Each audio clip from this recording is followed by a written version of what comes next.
Hi flowers, welcome back to my channel. Video को start करने से पहले अगर अभी तक आप में से किसी ने मेरे चैनल को सब्सक्राइब नहीं किया है तो प्लीज़ चैनल को सब्सक्राइब, वीडियो को लाइक और नीचे कमेंट करते हुए ज़रूर बताइएगा कि आज का पार्ट आप लोग कैसा लगा।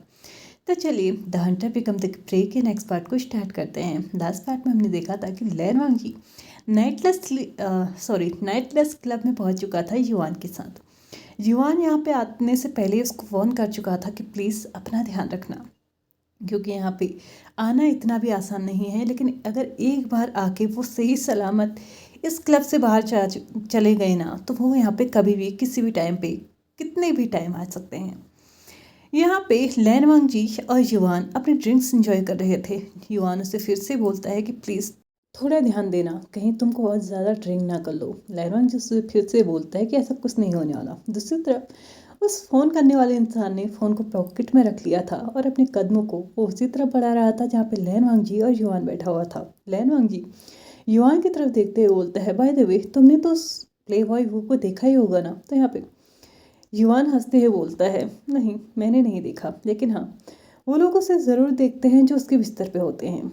ये कहते हुए वो अपनी ड्रिंक की फिर से एक और सिप लेता है। तो यहाँ पे लैन वांग जी उससे बोलता है, तो इसमें कौन सी बड़ी बात है, बाहर आके तो बताते ही होंगे ना कि उन्होंने अंदर किसे देखा है। तो यहाँ पे वो युवान रिप्लाई करते हुए बोलता है, इतना भी आसान नहीं है, तुम्हें पता है अगर वो इंसान बताना भी चाहे ना तो कुछ टाइम के बाद वो खुद इस चीज़ को ड्रॉप कर देता है, क्योंकि उसे भी बड़ा मज़ा आ रहा होता है इस सारे सीन को देखने में। तुम एक चीज़ को तो अच्छे से जानते ही होगे ना, जो मेरा भला नहीं हुआ तो मैं दूसरों का भला क्यों करूं। यही वाला सीन यहाँ पे सभी लोगों का है।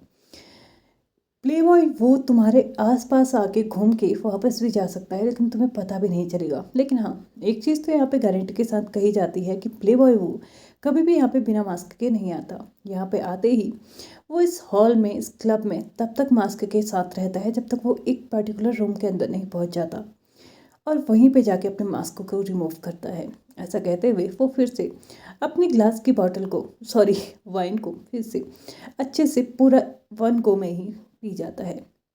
दूसरी तरफ वो इंसान फाइनली वहाँ पे पहुँच चुका था जहाँ पे लैन वांगी और युवान बैठे हुए थे। वो इंसान अपने खाली ग्लास को वहाँ पे रखते हुए बारटेंडर से एक और ग्लास के लिए इशारा करता है। वो उसको देते हुए उन दोनों की तरफ इशारा करते हुए बोलता है, इन दोनों का ध्यान रखना। ऐसा कहते हुए वो स्पेशली आइज़ जो थी ना उसको लैन वांग जी की तरफ इशारा करता है, जिसका मतलब था कि वो इसका कुछ ज़्यादा ही ध्यान रखे।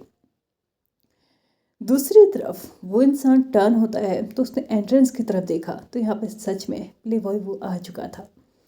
सभी लोग चेयर अप करने लगे थे क्योंकि प्ले बॉय वो फिर से आज एक नए मास्क के साथ आया था। यहाँ पे आते ही सभी लोग उसकी तरफ बढ़ने लगे थे। कोई उससे हाथ मिलाना चाह रहा था तो कोई उसे हक करना चाह रहा था, लेकिन प्ले बॉय वो डायरेक्टली अपने कदमों को स्टेज पे ले जाके वो सबसे पहले माइक पकड़ते हुए बोलता है, थैंक यू सो मच कि आज यहाँ पे बहुत सारे नए लोग आए हैं। तो क्या लगता है आज किसका टर्न होगा। अपने बारे में ऐसा बोलते हुए उसे एक बार भी ये नहीं लगता है कि वो क्या बोल रहा है, लेकिन हाँ उसे अपने आप पे प्राउड फील होता है कि यहाँ पे आने वाला कोई भी इंसान, नया इंसान, उससे बहुत कम ही है जो बच पाता है। लेकिन हाँ बहुत बहुत ज़्यादा नहीं, बहुत से लोग ऐसे भी हैं जो बच भी पाए हैं।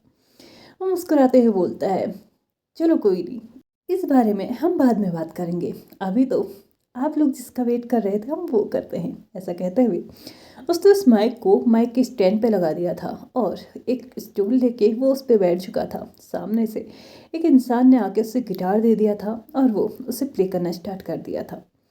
दूसरी तरफ उसने माइक को अपने मुंह पे लगा के अब गाना गाना स्टार्ट कर दिया था। उसकी वॉइस जो इतनी कामिंग, इतनी शूदिंग थी ना कि सभी लोग सच में बहुत ज़्यादा एंजॉय करने लगे थे। लैन वांग जी और युवान, उन दोनों को पता ही नहीं चला कि कब उन लोगों ने इतनी सारी वाइन पी ली थी कि सच में लैन वांग जी को थोड़ा थोड़ा नशा तो होने लगा था। लेकिन युवान जो कि ऑलमोस्ट यहाँ पे रोज ही आने वाला इंसान है, तो ऑफकोर्स उसको इस सब की आदत थी। दूसरी तरफ प्ले बॉय वो ने भी अपना गाना कंप्लीट कर लिया था। कंप्लीट करते करते उसकी नज़र लैन वांग जी की तरफ गई और उसने एक नोटिस मेल के साथ अपने इस परफॉर्मेंस को यहीं पे कंप्लीट करते हुए बोला, तो चलिए आज के लिए इतना ही, अब बाकी हम कल देखेंगे। वैसे ज़रूरी नहीं है कि मैं कल यहाँ पे आ भी पाऊँगा। ऐसा कहते हुए उसने गिटार उसी इंसान को दे दिया था जो कि उसको लेके आया था। युआन और लैन वांगजी दोनों ही इतना ज़्यादा खो चुके थे ना इस परफॉर्मेंस में कि उन दोनों को सच में नहीं पता चला कि उन लोगों ने ऑलमोस्ट 10-10 गिलास ख़त्म कर दी थी। 10 पैक्स ख़त्म होने के बाद युवान को अचानक से फ़ोन आता है। उसने लैन वांगजी की तरफ देखा तो वो हल्के नशे में दिख रहा था। लैन वांगजी को अपनी तरफ टर्न करते हुए युवान बोलते हुए जाता है, अपना ध्यान रखना, और हाँ, वो अगर तुम्हारे करीब आए तो उससे दूर भागने की कोशिश करना। मुझे एक कॉल आ रहा है, मैं जल्दी से इसे अटेंड करके आ रहा हूँ। ऐसा कहते हुए वो अपने कदमों को एक सुनसान जगह की तरफ बढ़ाने लगता है। वहाँ जाके वो उस कॉल को रिसीव करता है और दूसरी तरफ उस इंसान ने अपने कदमों को स्टेज से नीचे उतारते हुए अपने इन कदमों को और भी आगे बढ़ाते हुए लैन वांगजी की तरफ बढ़ाना स्टार्ट कर दिया था। लैन वांगजी अभी भी अपने ड्रिंक्स में ही खोया हुआ था। उसने ये नोटिस ही नहीं किया कि कब प्ले बॉय वो उसके सामने आके बैठ गया और उसने अपने लिए एक ड्रिंक भी ऑर्डर कर दी। लैन वांगजी ने जैसे ही ये नोटिस किया कि उसके सामने कोई आके बैठा था, उसने बोला था, वन ड्रिंक प्लीज़। ऐसे ही उसने जल्दी से अपनी नज़रों को ऊपर किया और सामने प्ले बॉय वो को देखते ही वो युवान की कही हुई बात को याद करने लगा कि अगर वो तुम्हारे पास आए तो उससे दूर भागने की कोशिश करना। वो जल्दी से वहाँ से उठ के जाने ही वाला था कि तभी प्ले बॉय वो उसके हाथ को पकड़ते हुए बोलता है, क्या हुआ, तुम कहाँ जा रहे हो? मैं तो यहाँ पे बस बैठा हूँ, तुम क्यों भाग रहे हो? ऐसा कहते हुए उसने प्ले बॉय वो सॉरी उसने एक और पैक लैन वांगजी की तरफ बढ़ाते हुए बोला, मेरे हिसाब से तुम आज पहली बार यहाँ आए हो, तो इसको एक मेरी तरफ से ट्रीट समझ लेना। ऐसा कहते हुए उसने अपने लिए जो ड्रिंक मंगवाई थी उसको वन गो में ही अपने गले में उतार लिया। लैन वांगजी उसकी तरफ देखते हुए थैंक यू बोलता है और बोलता है कि नहीं, वो ऑलरेडी बहुत ज़्यादा पी चुका है। तो यहाँ पे सामने वाला इंसान बोलता है, तुम इतनी ज़्यादा पी ही चुके हो तो एक और पीने में कुछ ज़्यादा हर्ज नहीं है, और वैसे भी तुम्हारी बाकी पैक्स को देखने के बाद मुझे लगता है तुमने अभी तक लाइट ही ली है, तो ये भी लाइट ही है। ऐसा कहते हुए उसने लैन वांगजी की तरफ उस ग्लास को और भी ज़्यादा खिसका दिया। लैन वांगजी को ये इतनी मतलब इसको ना ऐसे मना करना अच्छा नहीं लगा। उसने उसको लिया और वन गो में ही एक साथ गटक लिया। प्ले बॉय वो ने लैन वांगजी के हाथ को अपने हाथ में लेते हुए बोला, तुम यहाँ पे क्यों बैठे हो, डांस फ्लोर पे चलें? ऐसा कहते हुए उसने लैन वांगजी को डांस फ्लोर की तरफ खींचना शुरू किया। लैन वांगजी मना कर रहा था कि इसको डांस नहीं आता, लेकिन प्ले बॉय वो ने कहा, ऐसा कोई इंसान नहीं है जिसे डांस नहीं आता। एटलीस्ट बंदरों की तरह नाचना तो हर किसी को आता है, और कोई बात नहीं, तुम्हारे साथ आज मैं हूँ तो तुम्हें वो भी सिखा दूंगा जो तुम्हें नहीं आता। ऐसा कहते हुए वो लैन वांगजी को अपने साथ खींचते हुए ले गया। हालांकि लैन वांगजी मना तो करना चाहता था, लेकिन उसके पैर भी ना एकदम उसके पीछे पीछे चल रहे थे जहाँ जहाँ प्ले बॉय वो उसको लेके जा रहा था। फाइनली लैन वांगजी और प्ले बॉय वो दोनों ही बीच फ्लोर पे थे जहाँ पे सभी लोग डांस कर रहे थे। लैन वांगजी अपनी नज़रें अभी भी प्ले बॉय वो के नकाब की तरफ ही किए हुए था। उसे लग रहा था कि अगले ही पल वो उसको खोल के नीचे फेंक देगा, लेकिन ऐसा हो नहीं सकता था। लैन वांगजी के हाथों को प्ले बॉय वो ने अपने दोनों ही कंधों पे रख लिया और अपने दोनों ही हाथों को उसने उसके वेस्ट की तरफ रख लिया। धीरे धीरे इन दोनों ने डांस करना स्टार्ट किया। ये डांस में इतना खो गए कि लैन वांगजी को ये पता ही नहीं चला कि कब इन दोनों के ही कदम डांस फ्लोर से बाहर जाके एक कॉर्नर पे जाके रुके थे। लैन वांगजी अभी भी अपने हाथों को प्ले बॉय वो के ही बॉडी पे ना मूव कर रहा था। आज से पहले उसने कभी ऐसा किया नहीं था, लेकिन फिर भी वो ये कर रहा था। कभी उसकी बैक पे अपने हाथों को रब करना, कभी उसके बालों पे, कभी उसके नेक पे, तो कभी उसकी चेस्ट पे वो अपने हाथों को ना बस मूव किए जा रहा था। यहाँ पे सिर्फ ये मूवमेंट लैन वांगजी के एंड से ही नहीं हो रही थी, बल्कि प्ले बॉय वो के एंड से भी हो रही थी। लैन वांगजी अपने होश में नहीं था, लेकिन प्ले बॉय को ये नहीं लग रहा था कि ये ऐसा नहीं है, उसे अपना होश तो ज़रूर होगा। वो धीरे धीरे धीरे धीरे उस कॉर्नर से अपने कदमों को आगे बढ़ाने लगे थे और वो एक सुनसान जगह को जाने लगे थे। तो फाइनली आज प्ले बॉय ने अपने लिए एक और टारगेट ढूंढ लिया था। जैसे कि यहाँ पे आने से पहले ही उन्हें रूल्स समझा दिए गए हैं, तो अब ये गलती प्ले बॉय वो की भी नहीं है। ऑफ कोर्स अगर उसने लैन वांगजी को चुना है तो वो लैन वांगजी के साथ वो कर सकता है जो कि यहाँ पे आने से पहले लैन वांगजी को बता दिया गया होगा, क्योंकि यहाँ पे आने वाला इंसान कोई भी बिगनर नहीं होता और कोई ना कोई उसको लेके आता है। नहीं भी लेके आता है, अगर कोई अकेला कोई ऐसा इंसान जो कि ये ऐसा लग रहा हो कि यहाँ पे नया आ रहा है, तो कोई ना कोई उसको ये सब चीज़ें सिखा देता है या बता देता है कि अंदर क्या होती हैं। तो प्ले बॉय वो को ये पूरी तरीके से पता था कि लैन वांगजी यहाँ के हर एक रूल को जानता है। तो उसको एक तरीके से देखा जाए तो लैन वांगजी के साथ क्या करना है और क्या नहीं करना है, इसके लिए लैन वांगजी की परमिशन नहीं चाहिए थी। वो दोनों ही एक सुनसान जगह पे आ चुके थे। लैन वांगजी हल्के से नशे में पहले से ही था और प्लेबॉय वो ने उसको जो डांस फ्लोर पे ले जाके उसके साथ डांस किया था, उसकी बॉडी को टच किया था, उसको एक अलग अलग सी फीलिंग्स दी थी। ये उसे और भी ज़्यादा मदहोश कर रही थी। उसे पता ही नहीं चला कि कब उसके कदम भी उसके साथ बराबर चल रहे थे।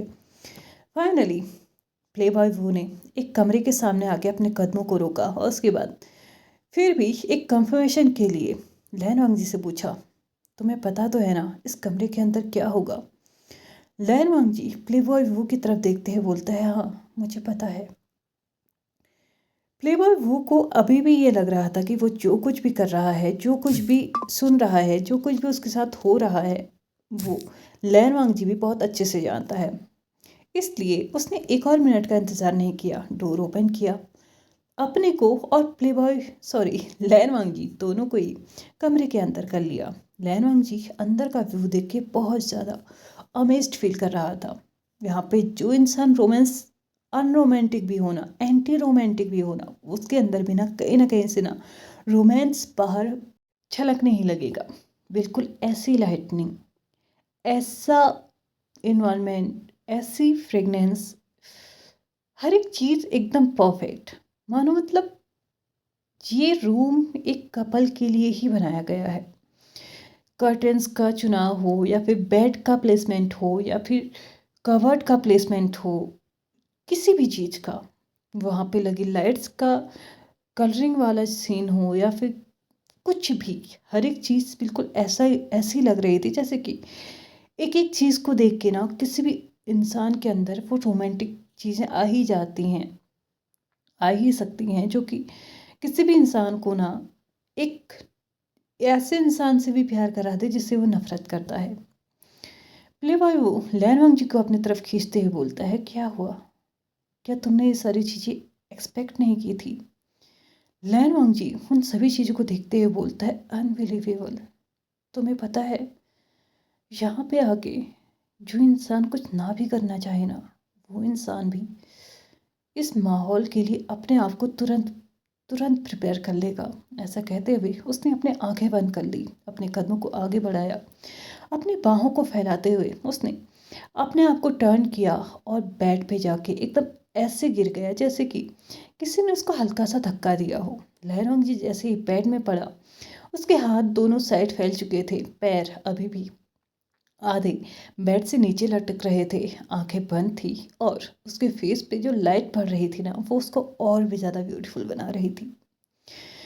यहाँ पे प्ले बॉय वो अब धीरे धीरे अपने कदमों को लहरवांग जी की तरफ बढ़ा रहा था। लहरवांग जी जब ये महसूस कर पाया कि प्ले बॉय वो उसके पास आके बैठ चुका है, तो उसने प्ले बॉय वो से बोला, क्या हुआ? क्या तुम बस मुझे देखना ही चाहोगे? प्ले बॉय वो ने फिर से लहरवांग जी से क्वेश्चन किया, क्या तुम सच में चाहते हो कि मैं सब कुछ करूं? क्या तुम एक बार मेरी शक्ल नहीं देखना चाहते? लैनवांग जी ने अपनी नज़रों को बिना खोले ही कहा, कोई फर्क नहीं पड़ता। हम जिसे प्यार करते हैं अगर वो हमारे साथ ना हो तो हम किसके साथ हैं अब इससे कोई फर्क नहीं पड़ता। ऐसा कहते हुए उसने अपनी आंखों को अभी भी नहीं खोला। सामने वाले इंसान ने अपने मुंह से उस मास्क को निकाल दिया। उसके बाद लैनवांग जी से बोला, ये मेरा रूल है, इस कमरे में आने वाला हर एक इंसान सबसे पहले मेरी शक्ल ही देखता है। तुम अपनी आंखें खोल सकते हो। ऐसा कहते ही उसने लैनवांग जी को खींचते हुए बैठा दिया था और अपने सीने से लगा लिया था।